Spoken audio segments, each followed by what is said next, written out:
What does caffeine do for your muscles?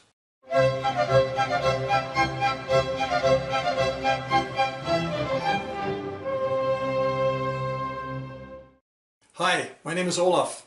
I've talked about this in a previous video, but I'd like to talk about it again, as what we have to understand about caffeine is that it is an extremely powerful acid. And what does it do to your muscles? Well, it kind of gets stored there. When you put caffeine in your mouth, then it goes into your digestive system, and then it goes into your blood, and it gives you a rush, it gives you an experience. Your body ends up storing that, and one of the main places where most of your blood is kept is in your muscles. So part of the dysfunction that we can get with caffeine is that we end up with muscles that aren't working properly. And when a muscle doesn't work properly, then the joint that it governs doesn't work properly, and then you run into trouble. That's the beauty of stretching. You can actually flush that stuff out of there, and then your liver can go ahead. If you put in too much caffeine, we all know that caffeine is addictive, but do you regulate how much coffee you drink on a daily basis? Is it just 1 cup? And a cup for coffee is 6 ounces. You know that, right? Do you regulate it that way, or do you just kind of self-medicate as much as you like?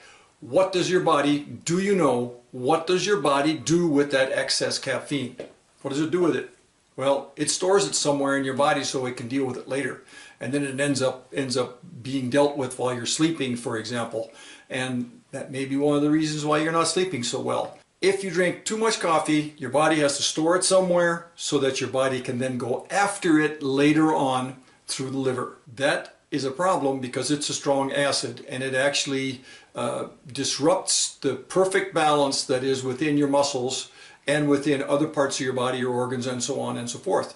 So what does caffeine do? It gets stored in your muscles, and then as you move and as you walk and as you get active with it, that particular stuff that then comes out of it.